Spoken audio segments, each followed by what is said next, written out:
All right, let's go.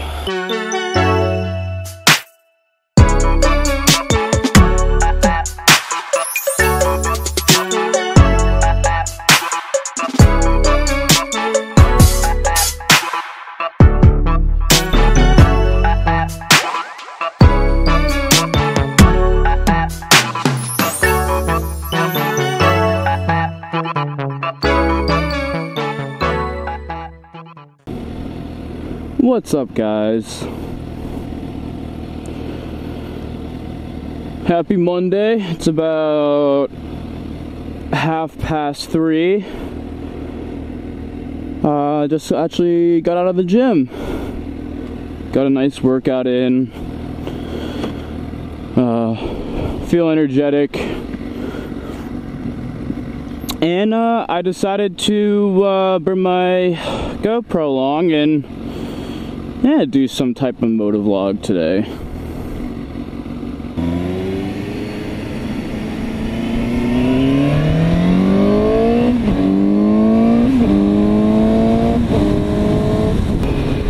Well, since I just came from the gym, I'm thinking about maybe just talking about the history of me and athletics and the very quirky history of the injuries that I've had the last couple of years. I guess I really won't count the sports I played when I was like in preschool, but I guess I'll list them. So, whenever I was really young, about 5 or 6, I tried out soccer or football for anybody that's on the U.S. for 1 year, and I didn't stick with it. And thinking about the kind of person I am today, I probably should have kept trying at it because I think I could have been good at it. And then I played t-ball and baseball for about 3 to 5 years, maybe. I stopped when I was like 8 or 9. Baseball was never my thing. I never had an arm. And I was such an inconsistent hitter that it just wasn't my thing. But around when I was 7 or 8, it's been so long. I think that's when I started. I tried out hockey, ice hockey, and I loved it. It was one of my favorite sports that I've played in my life. I played for about 7 years, I think, 6 or 7, and that was so much fun playing.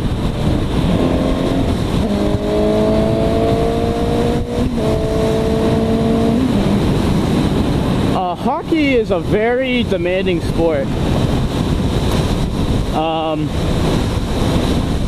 And you have to commit a lot of time in order to actually, play at a competitive level. But my dad, when he was younger, he and his brothers loved to play ice hockey on frozen lakes whenever they were young. And whenever he got out of college and whenever he was doing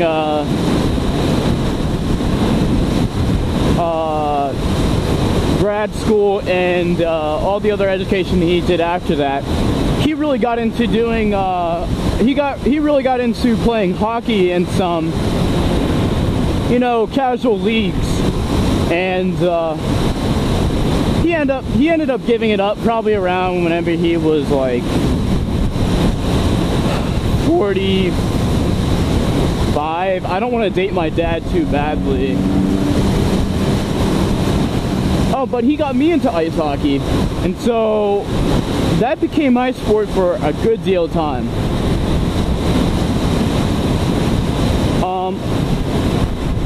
I was probably one of the best skaters on my team. I was really agile. I had a lot of stamina.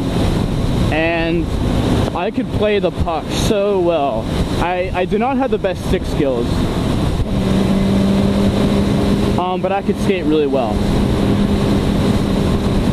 And I played in so many tournaments, played so many practices, but it was a fun time.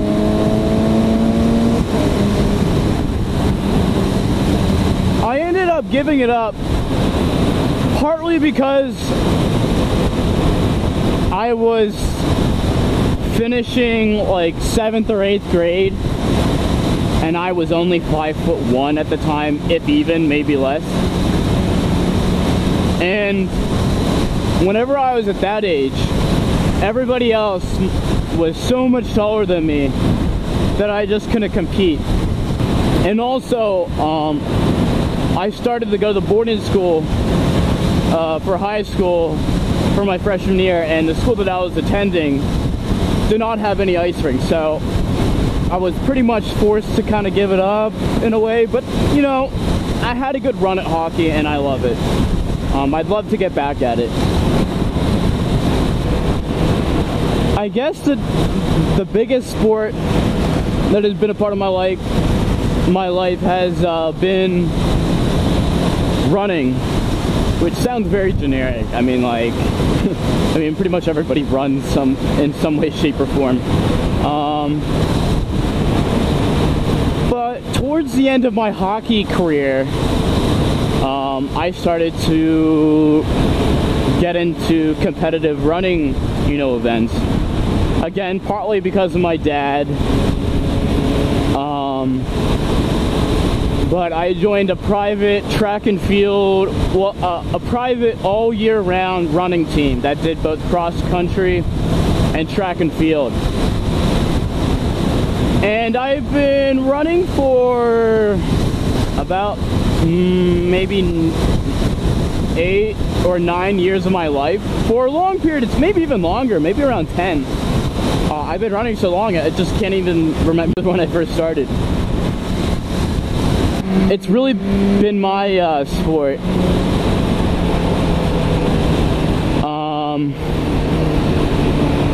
And I guess I'll go into running more when I talk about my wacky injuries that I've had. But the other sports that I played in high school, I did lacrosse for a year, wrestling for 2 years. I tried basketball, I kid you not.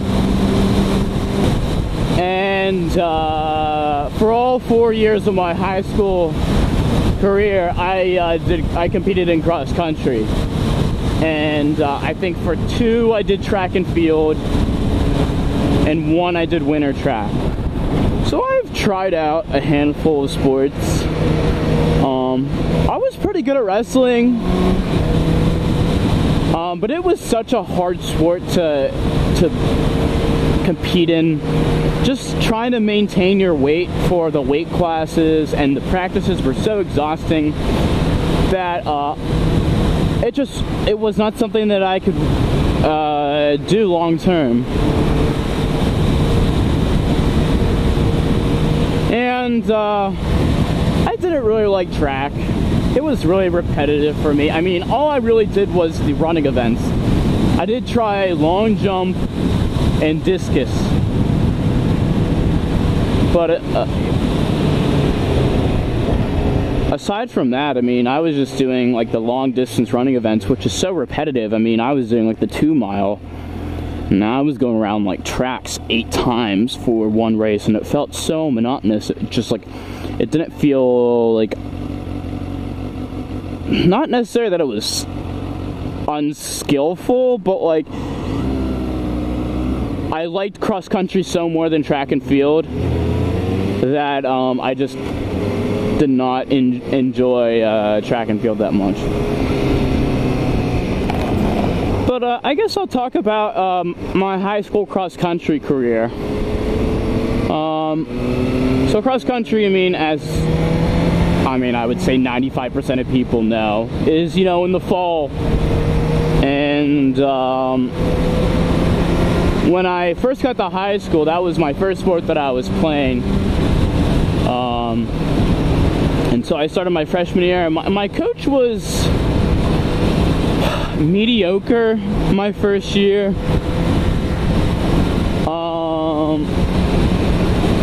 He would literally just like drive up to where we meet for practices, be in his car, roll down his window and say, okay, this is the workout you guys are gonna do, and then he literally just like drives away. He had a pretty busy life, and he kind of just left randomly for I think during the second year, my sophomore year of high school. But I was okay my first year. I can't even remember what my best time was for my 5K. It wasn't anything honorable. I think it was like in the 20s. But the next 3 years were the best years across country. We got a new coach for our sophomore year, and I had the same coach for the remainder of high school. I can't even remember his name. He was a librarian, but a really smart guy, and he competed in ultra marathons. And he was a great coach. He was a soft-spoken individual, but he was a really good coach. He really gave motivation to our cross-country team, and he really did care about us.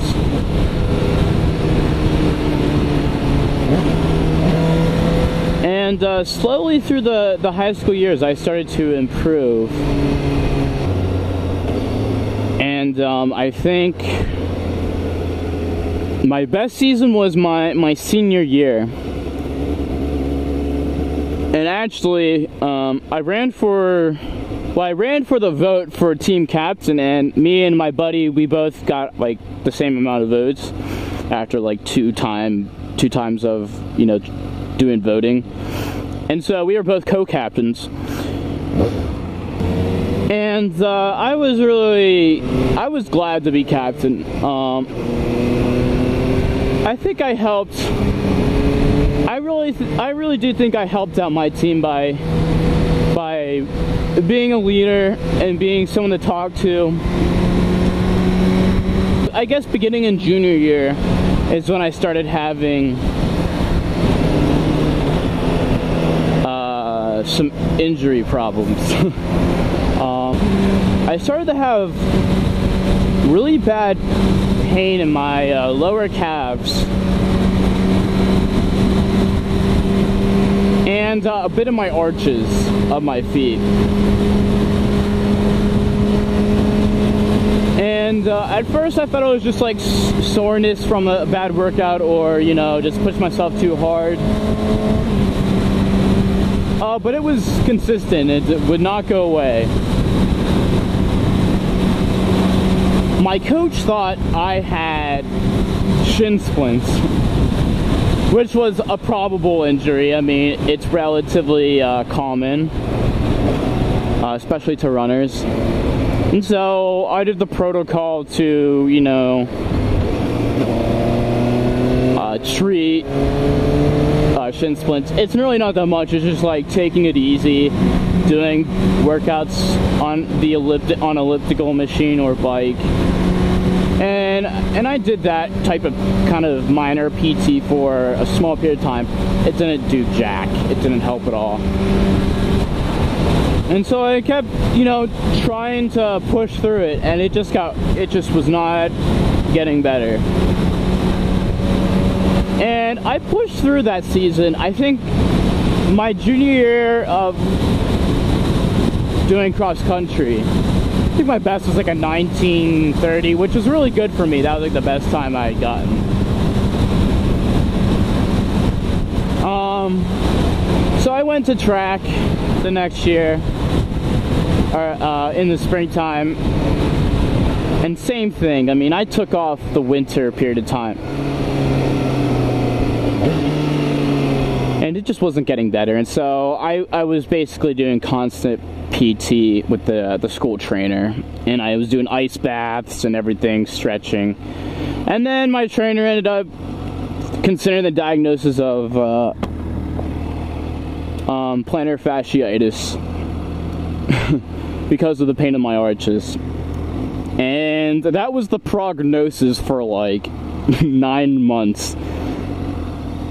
And so that continued through my senior year, and then here comes the final season of cross country, probably my competitive cross country career, which is correct. And again, problem was not getting better. So I kept continuing to do PT. Nothing. And I pushed through that season, and I actually ended pretty well, you know, for myself. My PR time was the final race of the season and effectively my career. And I think my best time was like a 18:15 5K. So I ended pretty good, but man, I pushed through so much pain. And so I finished, you know, that season of cross country, and I was competing in winter track, but the problem was getting so bad that I basically competed in no events when I was doing winter track. I was just doing PT the entire freaking season. And then I took off my spring trimester and just kind of casually worked out occasionally. Again, problem did not get any better. So I took off the entire summer of 2014, started college, problem was still there, and I just kind of pushed through it and basically was starting workouts with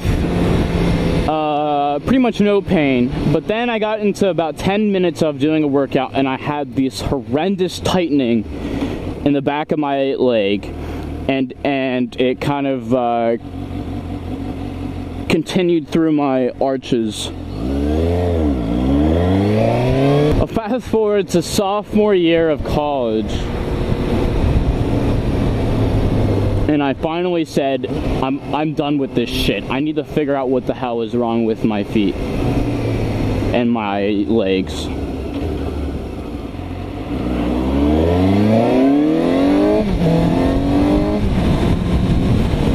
And so after doing a lot of research, this one condition kind of kept coming up, and it's called Chronic Exertional Compartment Syndrome. Talk about a mouthful. And essentially, it's this chronic condition that whenever you exercise or exert your muscles,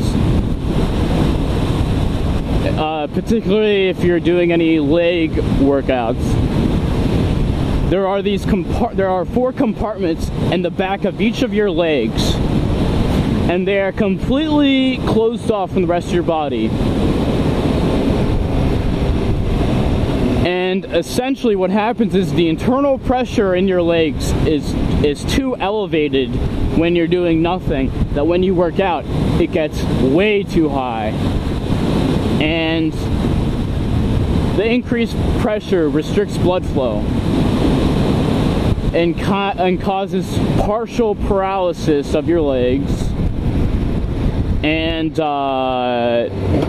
causes extreme freaking pain. And the way you do this test is you essentially go to a doctor, and he sticks like these humongous needles, not just in like length, but in diameter. Like these needles are like the thickness of like half a pencil. They're humongous. It's basically like somebody sticking like like this prong into your leg. And essentially what happens is the doctor measures the pressure in each of these compartments before you work out and then after you work out.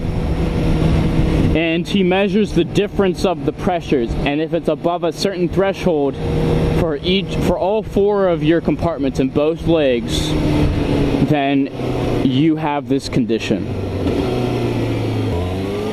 And so the doc that did this test, you know, basically like jabbed the fuck out of me with this needle. But I had it showed that I had the condition. And I was so happy to get to this conclusion because I finally figured out what was wrong with my legs, because previously I had went to another doctor and he thought I had bilateral stress fractures in both legs, essentially meaning that I've had stress fractures in both legs at the same part of my legs, affecting both legs with the same amount of with the same condition for essentially 4 years of my life, after taking time off that would have fixed whatever was wrong with my legs. And then so I got an x-ray. This other doctor gave me an x-ray. Nothing. He gave me an MRI. Nothing. He gave me a bone scan, which would have been pretty much 100% accurate. Nothing. So essentially I wasted about 3 months of my time and about $800 in hospital bills to get nothing. And this doctor was just convinced that this was the case. And I could have told you that I didn't have a stress fracture. And I'm not a doctor, I'm an engineer. So, by the time I figured out what was wrong with my legs, the summer was over and I was going back to school, and there was no time to schedule the surgery to fix it, which is called a fasciotomy.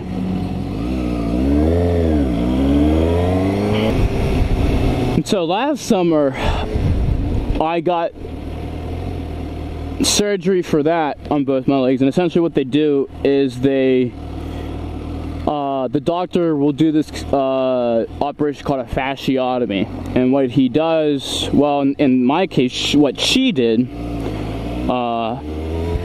they make these small incisions in the compartments that were affected. And I only had 2 of the 4 done because there are 2, I think there's like a deep posterior compartment and there's a deep anterior compartment. And there's a slight increased chance of infection, and with that type of surgery. And my pressures were not that elevated in the deep compartments, so it would have had an increased PT time period. It's more dangerous, and it wasn't really as needed and compared to the 2 other compartments. So I decided just to get 2 of the compartments released. That's what they call it. And the surgery has been really successful. I still have some problems, but they're not as bad as before. But in addition, I have had a chronic condition called shoulder instability in my right shoulder. And long story short, I've had about 13 shoulder dislocations in my right shoulder, and they have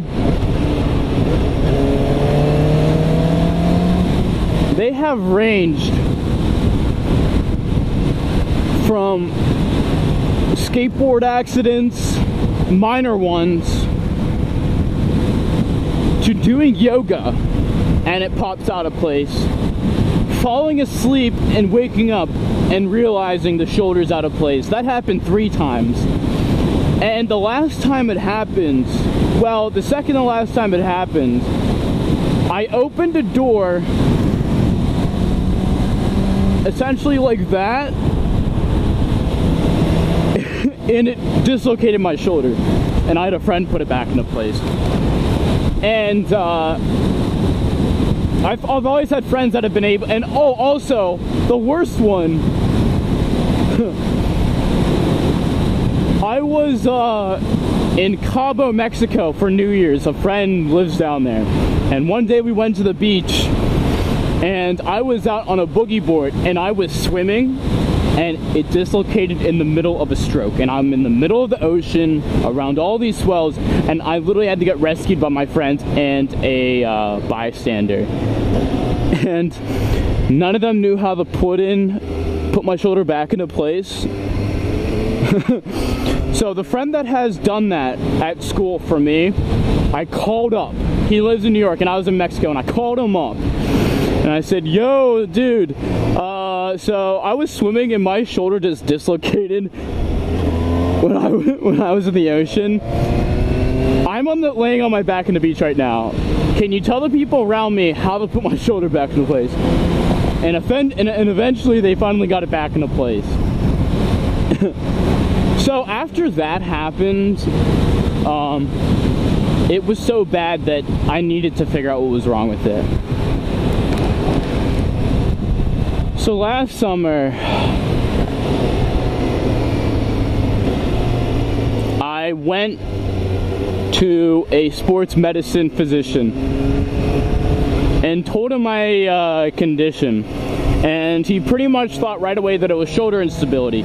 But that's a pretty general term. It doesn't really tell you what is actually wrong with you. It just means that your shoulder's unstable. So, he recommended me to an orthopedic surgeon. And I told her my symptoms again, and she thought that my joint capsule, which connects your humerus to your shoulder, was stretched out.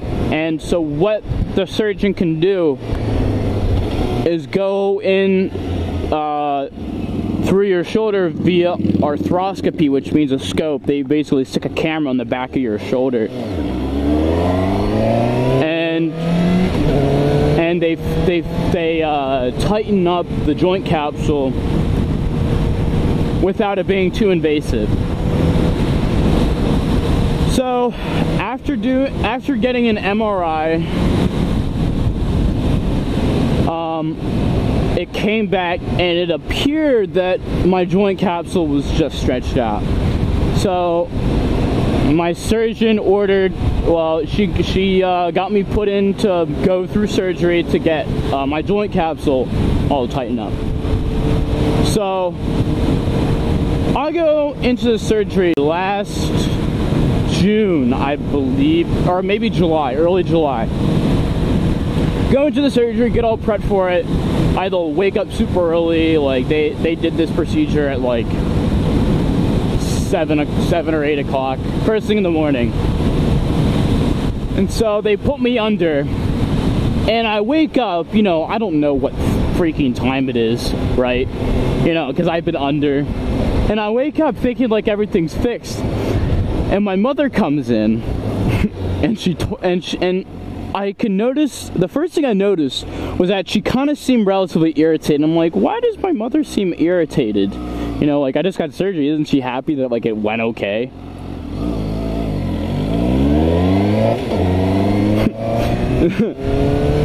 And so, essentially, what had happened was I was under for about 30 minutes, and that's it. And they brought me back up. And I was told that the surgery was unsuccessful. And so I'm like, what? Why? So, whenever my surgeon stuck the scope, the camera, in the back of my right shoulder, she stuck it through to where, you know, where my joint capsule would be. And whenever she did that, she was looking around, she noticed that she could see my deltoid muscle, which is completely at the front of my shoulder. And based on anatomy, you shouldn't be able to see my deltoid muscle when the scope is in the back. So essentially what had actually been wrong with me was that my joint capsule was completely ripped from my top, like the bottom of my shoulder where the joint is. And essentially nothing was holding my shoulder into place except for pure friction and muscle anatomy, nothing else. So that's where I could pop it open, you know, pop it out by opening a door.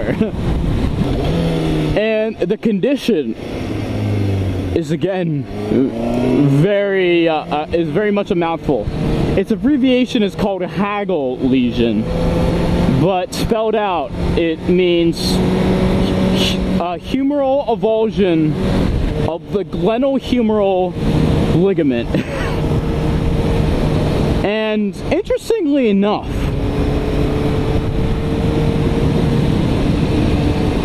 it's extremely rare, well, extremely uncommon. Less than 5% of cases of people that have chronic shoulder instability and dislocations have this condition.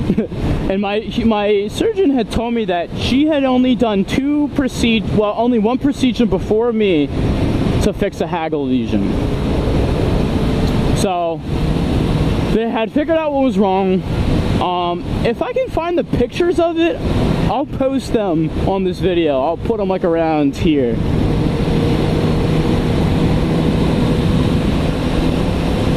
But anyway, so I got scheduled to be put back in surgery again about 3 weeks later. And so this is like towards the end of July. And so I again going really early, around like 7 or 8, and they put me under, prep me for surgery, and I wake up and it's like 12:30. I was under for like 5 hours. I was under anesthesia for 5 hours. And boy, was I a cranky motherfucker after waking up. I literally felt like if guys had periods, I think that's what it would be like, because I felt like shit. I was so like just pissed off at everything. But it was successful, and I was very lucky that I had a really good surgeon, because she was able to do it just by doing it through arthroscopy rather than opening up my entire shoulder, doing a surgical incision on one of my muscles to, reveal, the injury. But it was all fixed up. But I had to be in a sling like this for about a month straight. I had to sleep with it. The only time I could take it off was whenever I was taking a shower. That was it, and I'd like hold it in place. And so after that, I had to do PT for about 5 months, I would say. And it was a difficult recovery period, but it all worked out really well. I had a good physical therapist, and I'm all back to normal. So I've had no problems with my shoulder. It feels really tight, really good. No problems whatsoever. So that's the story of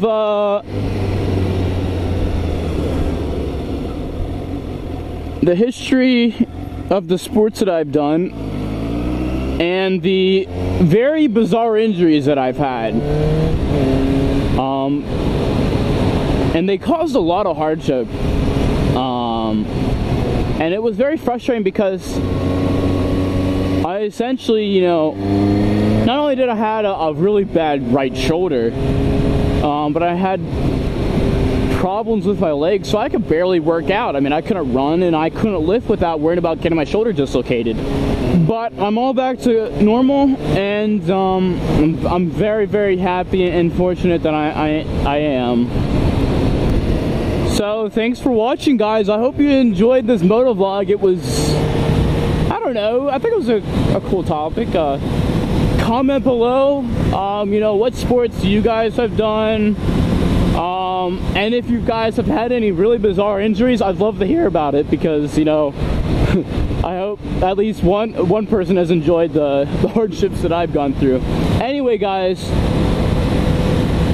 subscribe if you guys want to see anything more from me, and like the video if you guys enjoyed it. Thanks for watching, and have a good rest of your day.